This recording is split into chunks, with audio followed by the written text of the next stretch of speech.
জোনমণি আমি এই মুহূৰ্তত আপোনাৰ কবিতা এটা আমি দৰ্শকক আমি শুনাব খুজিছোঁ যে আপোনাৰ কণ্ঠত যদি আমি আপোনাৰ কবিতা এটা শুনো খুব ভাল লাগিব আমাৰ। শিৰোনাম প্ৰেছাৰ কুকাৰ। প্ৰেছাৰ কুকাৰলৈ মোৰ পুতৌ হয়, কেৰাহী আৰু চচপেনৰ দৰে তাপ সহিব নোৱাৰি সি বাৰে বাৰে হুইছেল মাৰে।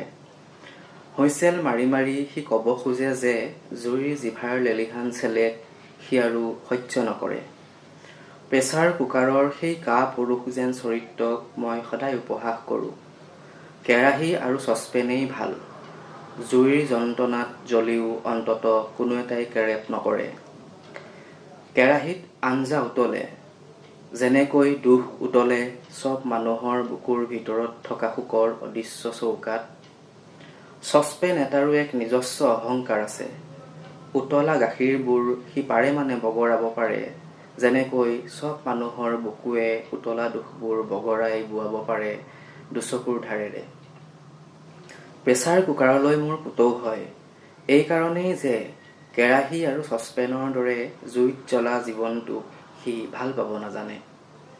জুইনো কি যদি পুৰাৰ ক্ষমতা তাৰ তাপত নাথাকে, জীৱননো কি যদি যন্ত্ৰণাত দহাৰ যন্ত্ৰণা নাথাকে।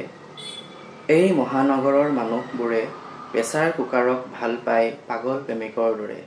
প্ৰেছাৰ কুকাৰে হেনো সময় বচাই তেওঁলোকক সময়তকৈও বেগী কৰিব খোজে।